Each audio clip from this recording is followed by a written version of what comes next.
Se presentó en la Feria del Libro la semana pasada, hace exactamente una semana, este libro, Agro, la revolución sorprendente, un libro de fin de siglo, cuya autora es una ingeniera agrónoma preocupada desde hace muchísimos años por la difusión y la divulgación de temas justamente vinculados al sector agropecuario y a la información, trabajando a nivel de instituciones cooperativas, a través de los grupos CREA. Se llama Rosana de la Sopa. Un gusto recibirte. Encantada, placer. Hay un viejo dicho, o por lo menos muy antiguo seguro, que decía, creo que es del diario El País, que el Uruguay con el agro crece o con él perece, o algo parecido. El Uruguay se salva con el agro o con el perece. Ahí está. En el 2014, ¿qué vigencia tiene esa frase? Para mí la tuvo siempre. Quizás ahora sea más visible. Cuando tú decías mi preocupación por la comunicación de estos conocimientos, es más que nada pensando, y el público objetivo de ese libro, es que no nos educaron ni no nos criaron como ciudadanos en que eso es importante. O sea, eso era una frase que parecía que era una frase, un eslogan sin contenido, y los materiales de estudio no se correspondían con esa forma de la frase. Entonces al final la frase provenía del campo. Yo no... Ese es un expresidente de la Asociación Rural, Artagabeite de apellido, que durante muchos años utilizó el diario El País para la cobertura del Prado a través de Osvaldo Grieco, el viejo director de Rurales del Prado, del País. Perfecto. El tema es que si tú perteneces al sector y decís esa frase, claro, de afuera o lo conocen o lo viven o no la creen. Termina siendo un eslogan. Claro. Entonces, vamos a ponerle contenido, Rosana, a esa frase, porque también tú definís al agro como la revolución sorprendente. ¿Cómo hablar de revolución o por qué hablar de revolución en un sector que forma parte de los orígenes mismos de este país? ¿Por qué la revolución? ¿Qué pasa en el agro para definirlo de esa manera? Bueno, el libro está centrado en los últimos 10 años fundamentalmente, que es cuando yo creo que la ciudad, tanto Montevideo como las ciudades del interior, visualizan realmente que algo está pasando. Te diría que hasta los medios de comunicación, porque encontrar comerciales de agro en periodísticos no vinculados al agro, eso también fue un error de toda la vida, ¿no? Los rurales hablan para los rurales, los citadinos hablan para los citadinos, y bueno, entonces evidentemente que el diálogo nunca se da. Por eso valoro enormemente. Y parece que las frutas y las verduras fueran cosa de la feria o el supermercado. Exacto. Hablando de frases, el ex ministro de Brasil, Roberto Rodríguez, que vino varias veces por CAF y por otras cosas. Un hombre vinculado al movimiento cooperativo brasileño. Exacto. La última vez que estuvo presentó en sus diapositivas, la terminó así, que a mí es una frase que me encanta y que se la he mostrado mucho a los jóvenes, es que cada vez que te sientes a la mesa, fíjate todo lo que hay sobre la mesa y pensá que excepto el pescado, todo lo que estás mirando, todo lo que vas a ingerir, proviene del agro. Entonces todo eso que se transmite o que capaz que, como dicen los gringos, lo das por obvio, lo das por hecho, si en algún momento no se enseña o no se explica o no se muestra, no todo el mundo tiene la posibilidad de vivirlo. Entonces, cuando yo hablo de la revolución sorprendente, que nos costó con la editorial porque en realidad queríamos usar un nombre que atrajera a ambas partes, a los ciudadanos, a los urbanos, hacia quien yo me dirijo en el libro fundamentalmente, y es que en tan poco tiempo, como son 10 años en la vida de un país, se dieron crecimientos tan importantes y tan grandes en el sector agropecuario. O sea, de golpe explota todo, explotan las carreteras, explotan los hilos de acopio, mejora la calidad de vida. Claro, pero eso no sucede, Rosana, de un día para el otro, porque en definitiva todo eso viene...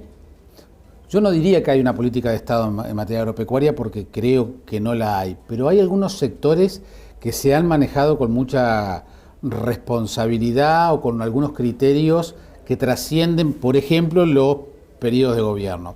Voy a mencionar uno, pero... Forestación. Forestación uno, entonces mencionemos dos. el sector de los vinos. De los vinos también, sí. Yo creo que hay políticas de Estado. A veces el que no haya también, para mí quiere decir que hay. A veces el omitirlas también es decir un sí hay. El ejemplo de la forestación viene de los 90, fue una política expresa. Lo que pasa que para ver un árbol pronto y que te sientas invadido, como decía la gente, hay que esperar entre 10 y 15 años. Exacto. Entonces, al fomentarse con políticas de Estado el tema de la forestación, bueno, la gente respondió. Y la gente que ya había respondido a eso, cuando cambian los precios en los últimos 10 años, por eso hablamos, en realidad empieza antes, claro. Pero lo sorprendente y lo visible es en los últimos 10 años, cuando viene toda la explosión de los precios de los commodities a nivel internacional, fundamentalmente por las demandas de alimentos de los países como China, India y de otros lugares. ¿Por qué hablamos de sorprendente? Porque de golpe todos los rubros responden a eso. Porque muchas veces se dice, el productor, ¿por qué no invierte? ¿Por qué no apuesta? ¿Por qué no es tonto? No, tiene su lógica económica, como la tiene cualquier empresario.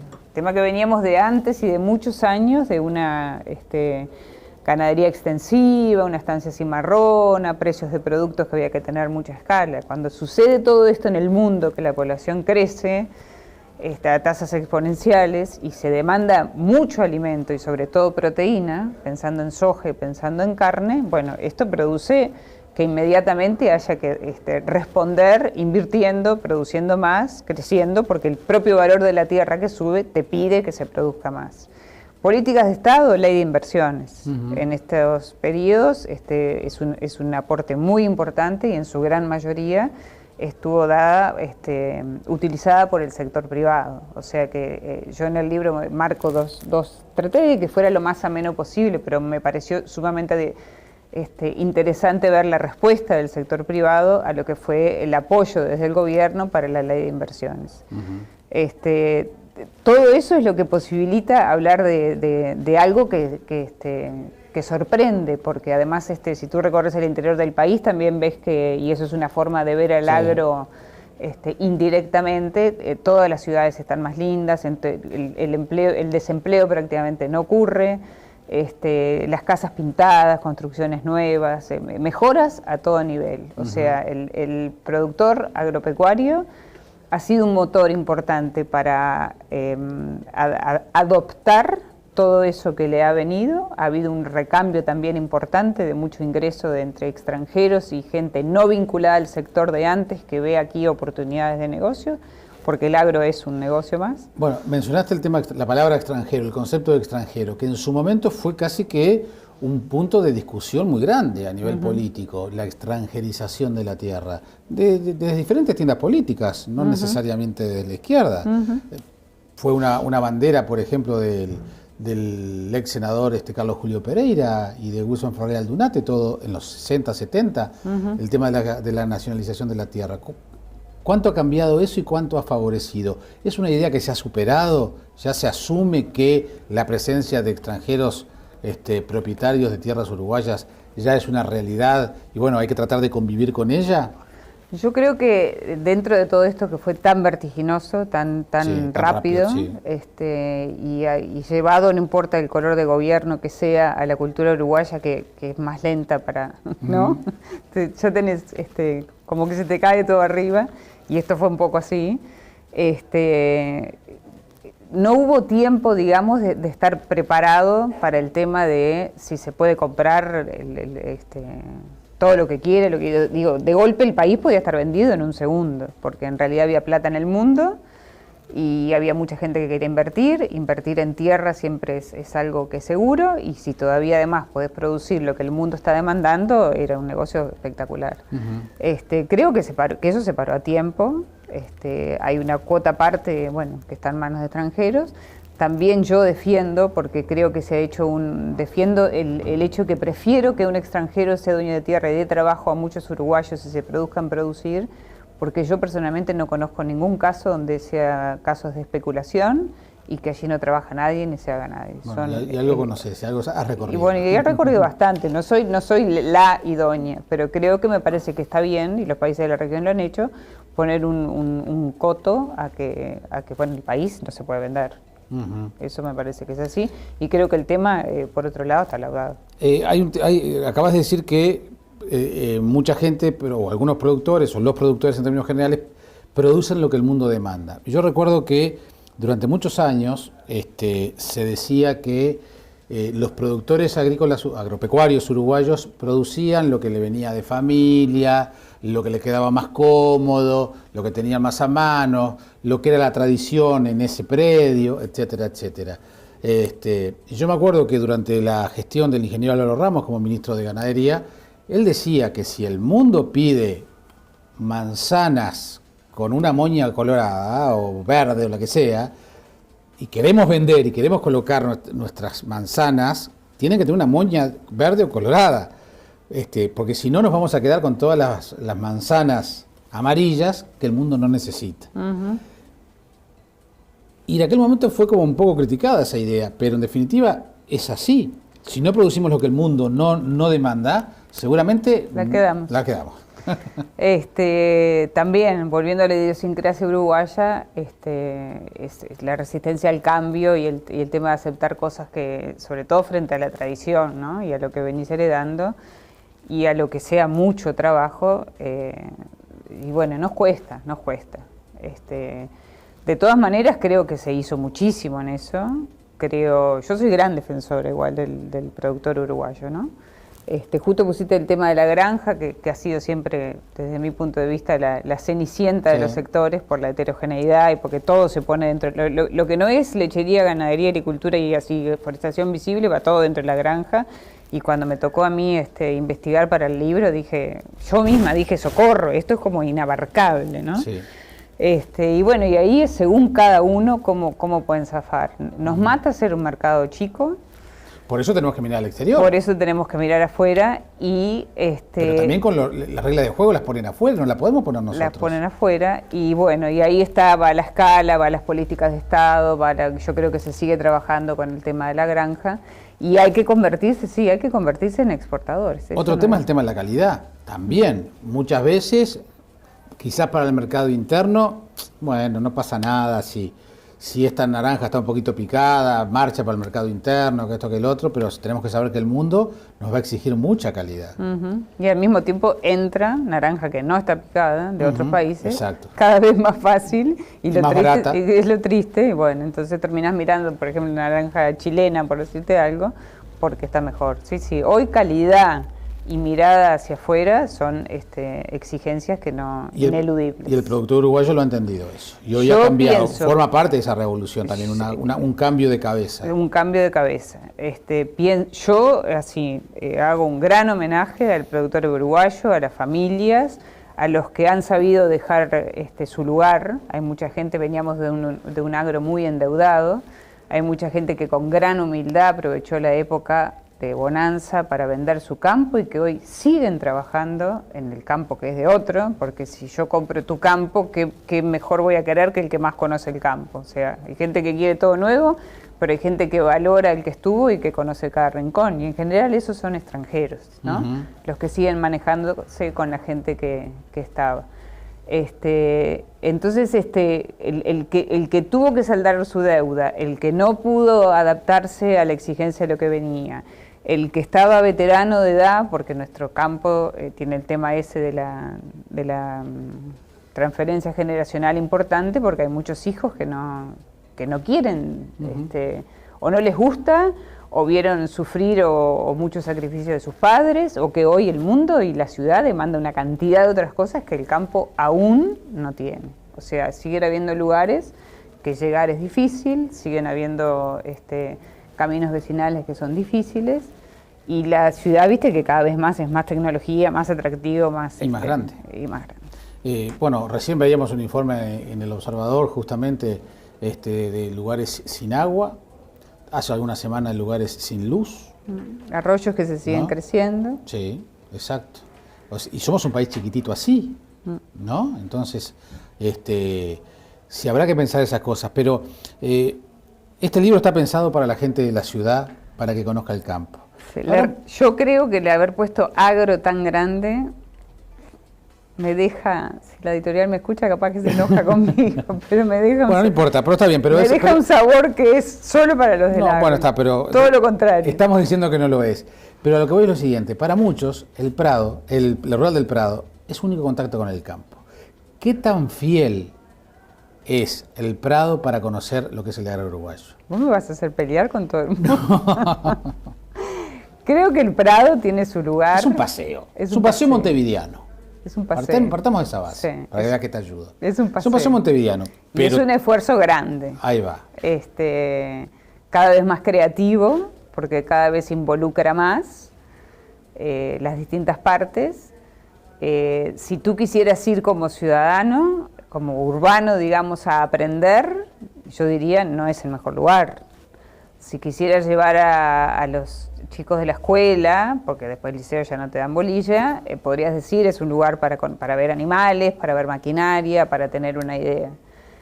Si quisieras ver algo de investigación, siempre Línea tiene un lugar importante. Es un lugar que expone. ¿Es una buena en general. foto del sector agropecuario o es parcial? Yo qué sé, me matás con esa pregunta. Digo, porque está, por ejemplo, el ejemplo de la Expoactiva. Sí, bueno, es otra cosa, porque es más agrícola. Es más agrícola. Y el hecho de que vos vas al campo te hace sentirte más. Yo ahora fui con los estudiantes, estás arado en el campo, ¿no? Es como, no sé, estás más con los pies sobre la tierra. Yo te diría que a mí personalmente me gusta más, y acá me voy a jugar entero, la Expo Melilla que la Expo Prado. ¿En qué sentido? Que es un lugar fantástico. Creo que no sé si es Montevideo Rural o ya estás en Canelones. No, Montevideo Rural. Montevideo Rural. Me encantaría que la Rural del Prado fuera ahí. Yo por lo menos me siento mucho más en mi casa. Claro, queda mucho más atrás mano de todo. Son dos cosas diferentes. Pero digo, entre no tener ninguna foto de nada y tener la foto del acercamiento y del paseo y de que creo que cada vez es más amigable y más pensado en el que no tiene acceso, la Rural del Prado cumple su función. Bueno, y dentro de esas funciones, tú mencionaste el tema de los estudiantes, hay un capítulo del libro especialmente dedicado a la educación. Y arrancaste justamente este tema diciendo, cuando íbamos a la escuela o al liceo, jamás se nos habla de agro. Y sin embargo, fíjate una cosa interesante, perversa que tiene este país y la macrocefalía, que a todos los del interior, o a la mayoría del interior, nos dicen canarios. A mí me sucedió cuando vine de San José. Es mi sobrenombre. Bien, y el interior, hay un interior urbano que no tiene nada que ver con el sector agropecuario. Pero para los montevideanos, para los capitalinos, todo lo que está de la barra de Santa Lucía para allá. Sí, de hecho, como dice Caetano, ya les dicen interior. Exactamente. Pajuerano, pajuera de la ciudad. Pajuera de la ciudad. Y entonces, bueno, allí tú tenés un capítulo dedicado exclusivamente a eso. ¿Cambiaría mucho si en las escuelas se tratara el tema agropecuario de otra manera? En las escuelas de todo el país. No digo solo la de Montevideo. Yo ese ya, sin querer, terminó siendo un tema que ahora sí me obsesiona. Yo tuve, por mi trabajo en la radio, invité a los candidatos agropecuarios a la rural a hablar y les pedí a cada uno que les informaran a cada uno de partidos políticos que fueran candidatos a ministros de educación, que les llegara la propuesta de incluir, que no es mía. Aparentemente hubo un diputado hace años que ya también lo propuso. O sea, para mí es una inquietud y además la viví con el Colegio de Santa Rita y veo la respuesta. El asombro de los chiquilines que no han salido y si salen no miran. Porque no ven, porque nadie les enseñó a mirar. Claro, eso tiene que ver también con la formación de los formadores. De los formadores. Pero partimos de la base que los maestros tampoco miraron. Por eso digo. Y los educadores tampoco vieron. El otro día estuvo una pedagoga que yo te recomendé en la presentación del libro y decía que me encantó ese tema. Me dijo, te fue bien porque el esfuerzo grande para llegarnos a los que no conocemos lo hiciste tú. Cosa que no sucede en Uruguay. El esfuerzo grande lo tiene que hacer el docente. Claro. Y para el alumno debe ser algo fácil de digerir. Entonces ella me decía, ahora voy caminando y cada pastito que miro, es un antes y un después. Me decía ella que es un grado 5, brutal. Para mí es un tema de preocupación que se puede incluir en los planes de estudio, que el piloto que hicimos con el Santa Rita no tiene por qué ser un cambio tampoco de gran revolución, puede ser paulatino, El libro de tercero del liceo solamente habla de la soja y la presenta que es lo último, ¿no? como el bichito, como el yuyito que dijo la señora Cristina, y el problema de los transgénicos. ¿Eso dice el texto? Sí, pobrísimo. Cuando yo pongo en el libro que la revolución está grande, en definitiva viene de la mano de ese yuyito, que por eso está en la tapa. Todo es opinable, Jaime, pero yo creo que la forma de llegar, se puede lograr un consenso de llegar a los jóvenes que se están formando de una manera más informativa y amigable. Ya hay 2 veces que nombrás lo de Santa Rita, ¿qué es? Bueno, es a raíz de una entrevista en la radio con Caetano. Estamos hablando de Radio El Espectador, que tampoco le hemos mencionado. Que Perdón. Tú estás allí haciendo las tertulias agropecuarias. Me llamó el director del Colegio de Santa Rita, él estuvo trabajando en San José, en Villa Rodríguez, y bueno, tuvo cierta cercanía con el campo, y a raíz del cuento del divorcio campo-ciudad, que también está en el libro, de dónde viene en la historia, quedó inquieto con el tema, y ellos hacen una cosa que se llama Proyecto Participativo Integrado, que todos los años el colegio elige un tema para tratar con los docentes y los alumnos, y lo terminan en forma de un mini proyectito o algo de eso. Este era el año de la agricultura familiar. Le pareció interesante el tema, él había tenido cercanía con el campo, le gustaba. Me llamó, me preguntó si me interesaba participar, y bueno, ahí lo que hicimos fue, elegimos la soja, la lechería, la agricultura en general, la lechería y la ganadería, como tema, como rubros para los chiquilines, porque no podíamos aportar todo. Se trabajó con todo secundaria, de primero a sexto, en distintos niveles y con distintos rubros. Y lo que hicimos fue, primero que ahí descubrí que en los 40 docentes nadie tenía contacto con el campo, pero estaban absolutamente abiertos todos, y los chiquilines, por supuesto, ninguno. Solamente había uno que era sobrino de alguien vinculado a vinos y otro que era hijo de alguien vinculado a granos. Pero cero, como ¿no? Mariana López, que le pregunté el contacto que tenía con el campo y me dijo, tengo un amigo que el padre tiene campo y vamos una vez al año. Claro, es su único contacto. Bueno, pero digo, el hijo también. ¿Qué hacen tus padres? Bueno, mucho no sé, y fuimos a ver lo que hacían los padres. Y era espectacular. Bueno, muy cortito, una vez por mes tuvimos contacto con el colegio. Lo que le pedí a él fue, el requisito es salida de campo. Si no vemos, no entusiasmamos a nadie. Exacto. Bueno, con la ayuda con APROLE, de Unión Rural de Flores, de la Asociación Uruguaya de Siembra Directa, del Molino Dolores, hicimos de primero a sexto, y con todos los docentes, salidas a San José, a Soriano, que ahí fue Mercedes y Dolores, y a Nueva Palmira, con la ayuda de ANP. ¿Entusiasmo? Brutal.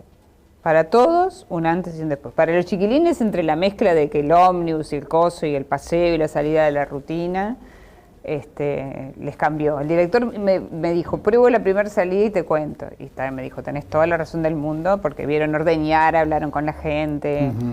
Claro. Y la idea es que después hicimos una evaluación grande, se les pidió demasiado, tanto a docentes como a estudiantes. Te vamos a invitar al cierre porque ya tenemos productores que han ofrecido sus casas como premio al mejor trabajo presentado. Qué bueno. Tenemos un productor de Cerro Largo que les regala una semana con todo pago allá en la estancia, en un lugar muy lindo. Hablemos de preconceptos, Rosana de la Sopa. Los productores agropecuarios son llorones. Se viven quejando, las gremiales agropecuarias se viven quejando. ¿Es así? Te has dedicado a ponerme... No, pero yo creo que también ha cambiado mucho eso. Sí. Justamente, capaz que en los últimos años la explosión ha hecho que también cambie la forma de comunicar una cantidad de cosas por parte de las gremiales agropecuarias. Sí. Por eso lo dije, te lo trato de preconcepto. Porque creo que ha cambiado. Sí. Pero también tiene un peso muy fuerte eso. Está muy arraigado en la ciudad el tema de que eternamente, y en los políticos, que también para mí son los primeros, y pido en el libro que se acerquen, que están lejísimos de conocer sobre todo al ser humano, porque tú puedes ir por la carretera y ver, y ellos pueden decir todo lo que se ha hecho, pero ¿quién está detrás? Muy poca gente conoce al que no tiene por qué ser paisano, puede quedar algún tradicional, como puede quedar algún empresario nuevo, es variado, son seres humanos. Yo creo que en la ciudad está muy, muy, muy arraigado el tema de que están hartos de que el campo toda la vida lloró, criticó, pidió que el dólar valiera más. Y yo la otra vez escuchaba a los industriales y no necesariamente agroindustriales y también veo un discurso que sí subió el dólar, pero me falta esto. No ha sido feliz la forma de comunicarse. Yo creo que no ha sido feliz. Bueno, este libro apunta a tratar de dar elementos para cambiar la forma de comunicar. Bueno, pero hay que sentir, o sea, si yo dijera ahora ir por la positiva sería tomado con doble sentido, pero es como buscarle la otra vuelta presentando lo que está mejor para que de esa forma tú tengas ganas de escucharme y de hablar conmigo. Yo antes de hablar, cuando empecé con la tertulia agropecuaria, antes de plantear cualquier cosa, ya llegaba el primer mensaje que decía, ahí vienen los llorones. Claro. Y estoy segura que nunca hicimos ningún planteo, o sea, por lo menos el espíritu fue siempre hablar desde otro lugar, con gente que no fuera tan conocida, con gente trabajadora que no llegaba a los micrófonos. Hay que derribarlo eso hay que derribarlo. Es lo mismo que pasó con la forestación. La forestación, si al árbol le lleva todo ese tiempo crecer y de golpe el país se te ve porque tú llegas a Rivera y te impresiona, me impresionó cuando fui, de golpe ves una zona que se te viene arriba, los árboles enormes, y bueno, te olvidaste de contarme que esto iba a ir pasando. O sea, me dijiste una vez que demoraba 10 años, pero después cuando creció y está todo enorme, impacta. Entonces, a veces son la forma de comunicación. Otro preconcepto, el campo está quedando vacío. ¿Lo tomás como preconcepto? Digo, la tecnología, frase hecha. ¿La tecnología desplaza al hombre? Y las oportunidades de la ciudad son más atractivas.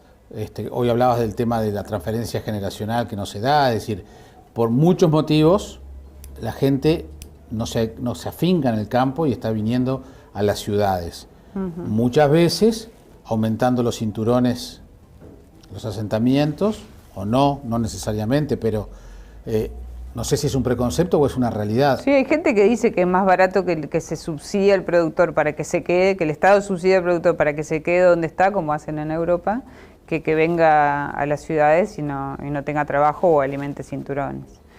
Yo creo que ahí pasan dos cosas. La adopción de tecnología masiva, de máquinas más grandes, de necesidad de gente más capacitada, tiene dos caras. Se precisa menos gente, pero se precisa cada vez gente más capacitada. Ya casi, si fuera a nivel universitario, te diría que es mejor.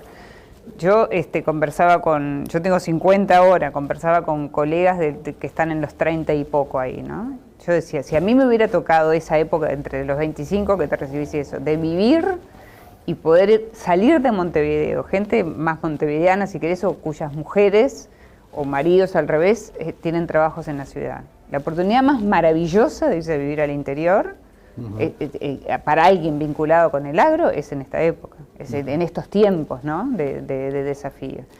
Ahí después te empiezan, que la educación no es completa, que para llegar del campo al pueblo tengo que hacer 25 kilómetros de caminos vecinales que están hechos pedazos según el departamento. Hay departamentos en los que se ha invertido más o que las distancias son más cortas. Mis hijos ya están con el tema de la adolescencia y bueno, todos los cambios culturales y de valores de los jóvenes de ahora. ¿Les interesa o no les interesa? Según el entorno familiar y lo apegado o no a lo más tradicional, al amor a la tierra, a lo que sea. Hijos de tamberos que dicen, yo he visto sufrir mucho a mis padres y la verdad que lo que menos quiero es saber nada de esto. Productores chicos. Hijos que nunca vieron lo que hacían sus padres porque sus padres iban y venían a la capital. Entonces, ¿qué puedo transmitir yo de amor si mis hijos están en el pueblo, no saben ni lo que hago? ¿Qué relacionamiento? Es en las vacaciones. O sea, ahí me parece que hay una mezcolanza de todo un poco, ¿no? De atractivos, porque la ciudad avanza en cosas que hoy a los jóvenes les importan, pero también a los no tan jóvenes, ¿no? Todo el mundo quiere comodidad, quiere televisión, quiere celular, quiere esto, pero que el campo hoy, si estás, también lo permite. Hoy, se recorre muy poco a caballo, casi todo el mundo tiene, del personal tiene moto, casi todos tienen perros adiestrados que ayudan, es increíble, podrá sonar ridículo, pero ayudan un montón. Casi toda la gente, los empresarios que les interesa y que cuidan el aspecto humano, me parece que es básico hoy la gestión, se preocupan de que su gente tenga las comodidades para estar en el lugar. Yo qué sé, es una mezcla que igual, así como el Uruguay es un mosaico en suelos, creo que es bastante mosaico en lo que hace temas sociales. Rosana, hablábamos de la educación, nos quedábamos en la escuela y en el liceo, pero en realidad hay un elemento clave que es el tema terciario. Está la Facultad de Agronomía, la Facultad de Veterinaria, he hablado bastante con creo que ahora es ex decano, que tú lo entrevistás aquí, de Agronomía. Gauch, Fernando García. Exactamente, y él tenía la preocupación de la integración de las dos facultades. Era pelear contra los molinos de viento prácticamente, porque bueno... Yo creo que ya Wilson quería decir. Era una máquina de impedir la universidad, todos esos cambios que tenía el ingeniero García para modernizar justamente la propuesta. Pero también Mujica se ha cansado de decir la importancia de afincar institutos terciarios en el interior, pero no para las humanidades, sino justamente para manejar todo el tema tecnológico. ¿Está rengo todavía el sector universitario con el agro también? Yo creo que hay un mapita ahí que muestra todo lo que hay. Por eso. Es brutal todo lo que hay de oferta en el país, ¿no? El desarrollo de la Universidad del Norte fue importantísimo. Pero ¿aprovechado al máximo? Yo creo que sí. O sea, para mí, no tengo tantos elementos, pero cuando yo estuve en los 100 años de la estación experimental, donde yo hice cuarto de facultad, conocí una cantidad de realidades de gente que ya estaba en Salto haciendo todo, o sea, ya se repartían bastante. Bueno, cuarto año está en Paysandú también, pero digo, donde casi puedes hacer toda la carrera. Se instaló también la Universidad Católica. A nivel de UTU hay una cantidad de opciones por todos lados. A mí lo que me parece de esto, la sensación que me queda a mí sin haber profundizado en el tema, que comparto el esfuerzo y la preocupación que mantuvieron García y Neto, en ese momento que era del auto. Yo creo que tendríamos que tener poco y mejor, pero siempre estamos en lo mismo, ¿no? ¿Eso qué implica? Gente sin trabajo, es como el peso del Estado. Entonces, ¿qué hace? ¿Quién se la va a jugar en eso?